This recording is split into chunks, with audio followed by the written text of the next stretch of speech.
Yuk. Ibu-ibu, tadi kan kita sudah belajar apa saja macam-macam dari hak penyandang disabilitas, meliputi hak hidup, hak bersekolah, hak mendapat pelayanan, bebas dari cercaan, seperti itu kan ya.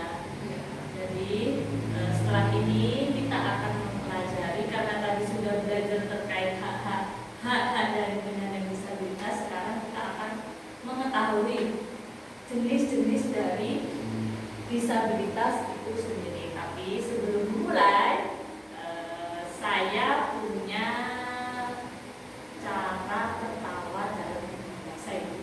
Gimana?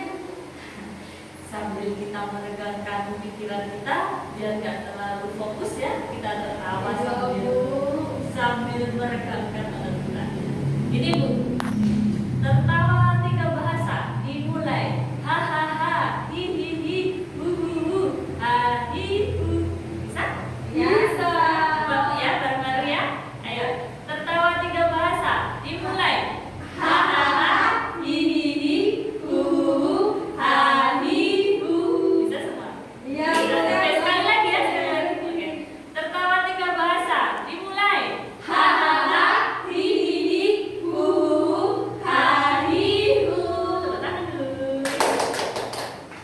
Baiklah ibu-ibu, kita akan belajar atau mengetahui apa saja yang disebut atau macam-macam dari jenis disabilitas. Yang pertama kita akan mengetahui yaitu jenisnya disabilitas fisik. Ibu kelihatan gambarnya? Lihat. Nah, dari gambar ini Bu ya, kira-kira ada yang tahu nggak yang disebut dengan disabilitas fisik itu apa Bu? Nggak punya kaki. Nggak punya kaki ya? Kalau Ibu Rovita coba berikan contoh. Nggak punya tangan. Nggak punya tangan, ya benar sekali, karena di sini kan sudah terlihat ya Bu ya, disabilitas fisik adalah orang yang memiliki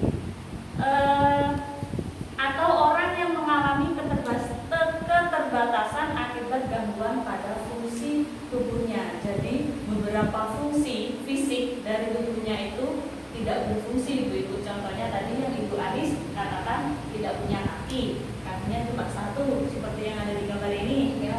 Kalau Ibu Rovita tidak punya tangan. Jadi itu masuk ke dalam jenis disabilitas ya Ibu ya. Yang kedua, disabilitas netra. Dari gambar ini ada yang tahu apa itu disabilitas netra Ibu-ibu? Iya Bu. Ya Bu Rovita. Buta itu Bu. Buta, iya benar sekali. Jadi yang dikatakan disabilitas netra itu adalah mereka yang tidak memiliki penglihatan sama sekali, ibu-ibu ya. Ada yang memiliki ada yang matanya itu buram, tapi ketika pakai kacamata itu bisa melihat. Itu dikatakan, itu bukan dikatakan disabilitas netra, karena masih dengan gangguan kacamata orang itu masih bisa melihat. Jadi yang dikatakan disabilitas netra ini adalah ketika orang itu tidak bisa melihat sama sekali. Jadi kalau mau jalan, kalau mau ke kamar mandi, kalau mau makan itu masih butuh bantuan orang lain. Itu yang dikatakan disabilitas netra. Yang ketiga, disabilitas mental. Ada yang tahu ibu-ibu dari gambar ini? Kira-kira apa itu? Nggak tahu. Nggak tahu ya. Jadi yang dikatakan disabilitas mental itu adalah orang yang memiliki gangguan jiwanya ibu-ibu. Contohnya di sini ada anak yang hiperaktif ibu-ibu. Semisal contoh, anak-anak yang memiliki disabilitas mental itu, dia itu akan melakukan kegiatan sangat aktif ibu-ibu. Bisa bicara sendiri, bisa tiba-tiba tertawa sendiri, tiba-tiba menyakiti dirinya sendiri, tiba-tiba memukul temannya. Tapi contohnya ini anak sekolah Bu ya. Tapi ketika di dalam kelas diajari gurunya, ayo kita menulis, tapi anak itu tetap melakukan kegiatannya sendiri tanpa memperhatikan instruksi dari gurunya. Jadi dia itu asik sendiri gitu karena gangguan mentalnya itu tadi. Pernah melihat kayak gitu Bu? Pernah. Mungkin di sekolah anak-anaknya ada ya Bu ya. Nggak ada waktu sekolah, anak tetangga ada. Nah kayak gitu. Jadi anak itu hiperaktif sekali. Iya. Melakukan semua hal semaunya sendiri, tertawa sendiri, bisa nangis sendiri, ngomong sendiri, tapi tidak pernah bisa memperhatikan apa yang diinstruksikan oleh orang tuanya. Seperti itu. Bisa dipahami Bu ya contohnya ya. Oke, yang selanjutnya disabilitas rungu wicara. Dari gambar ini kira-kira apa Bu yang disebut dengan disabilitas rungu wicara? Nggak bisa mendengar. Gak bisa mendengar, benar sekali. Jadi yang disebut dengan disabilitas rungu dan bicara adalah orang yang memiliki gangguan pendengaran, baik sebagian saja ataupun menyeluruh, dan biasanya memiliki hambatan dalam berbahasa dan berbicara. Pernahkah ibu-ibu melihat ataupun tetangganya mungkin ya yang sulit bicara, mohon maaf, bisu biasanya kita nyebut ya ibu ya. Bisu itu pasti pendengarannya kurang ibu. Ya. Pernah ketemu? Iya, iya. Nah itu disebut juga dengan disabilitas rungu bicara ibu-ibu, karena ketika orang itu sulit bicara itu otomatis pendengarannya berkurang. Begitupun sebaliknya, ketika orang itu pendengarannya berkurang ataupun terganggu, itu otomatis mulutnya juga sulit untuk berbicara, karena kita kan mendapat komunikasi yang pertama kita peroleh kan dari suara kan ibu. Setelah dari suara, setelah kita mendengar, baru diaplikasikan kepada mulut kita dengan cara berbicara. Jadi ketika telinga kita itu terganggu, makanya kita akan terganggu juga dalam berbicara.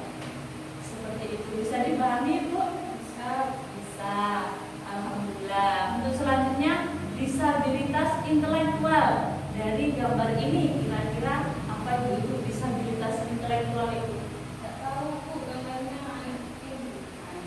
Jadi disabilitas intelektual adalah suatu kondisi di mana seseorang memiliki masalah dengan fungsi intelektualnya Bu, dan fungsi adaptifnya Bu, atau fungsi geraknya Bu, sosialnya. Contohnya itu ini ada Down syndrome Bu. Ini anak Down syndrome Bu. Kalau semisal ibu pernah melihat entah itu anak-anak, entah itu orang tua yang memiliki fisik kepalanya besar, pernah melihat ibu-ibu? Ya. Matanya melotot, tapi badannya kecil ibu-ibu, dan tidak bisa bergerak. Itu salah satu contoh dari disabilitas intelektual ini ibu-ibu. Dari sini apa? Ya, itu juga dari contoh dari disabilitas intelektual ibu. Dari sini ada yang ditanyakan ibu, mungkin ada yang belum paham? Sudah ya?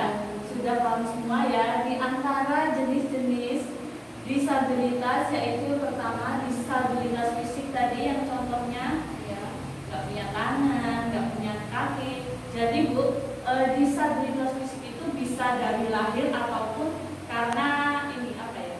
Akibat kecelakaan ataupun setelah berobat, biasanya fungsi tubuhnya ada yang tidak berguna, kayak misal maaf ya, orang yang punya penyakit kanker ketika sering kemoterapi ini kan fungsi tubuhnya mulai berkurang gitu kan. Pernah melihat ibu ya? Enggak. Oh belum pernah melihat. Terus kalau mungkin ini stroke itu kan bisa lumpuh. Iya. Karena efek penyakitnya itu kan, nah itu bisa dimasuk dalam disabilitas fisik itu. Nah setelah itu, karena kita sudah mengetahui jenis-jenis dari disabilitas, makanya kita harus mengetahui psikologis ataupun bisa pengertian, mengasih perhatian, mengasih pemahaman kepada orang-orang, entah itu tetangga kita, entah itu keluarga kita, bahwasanya disabilitas itu perlu yang namanya perhatian ibu-ibu ya. Karena disabilitas itu kan sama dengan kita, punya hak. Nah Nah, kita sebagai yang sehat, yang normal, kita harus memberi perhatian kepada orang-orang yang kurang atau disebut dengan disabilitas tadi ya ibu-ibu. Nah, ketika orang-orang disabilitas itu tidak kita perhatikan, akan menimbulkan dampak yang buruk ibu-ibu. Contohnya, semisal orang itu jadi stres. Kalau orang itu stres tanpa kita perhatikan, tanpa kita ajak bicara, nantinya dia akan membuat yang merugikan dirinya sendiri, bisa jadi bunuh diri, ya kan? Ya Bu. Nah kayak gitu. Setelah itu sensitif karena merasa dirinya itu kurang dan tidak bisa melakukan apa-apa. Ketika ada orang ngomong sedikit, orang itu merasa sensitif sekali, pengennya marah, seperti itu ibu-ibu. Selanjutnya tidak ada semangat dalam hidup. Jadi kita harus tetap memberi motivasi dan semangat kepada saudara kita yang disabilitas ya ibu-ibu ya. Kita pahamkan lagi bahwasanya kita itu sama, kita sama-sama punya hak. Jadi kita harus saling berdampingan seperti itu ya ibu-ibu ya. Karena ibu-ibu tadi sudah bisa menjawab dan mengetahui penjabaran dari jenis-jenis disabilitas, kita tunggu ibadah ya ibu-ibu ya. Ya Bu. Sudah lemas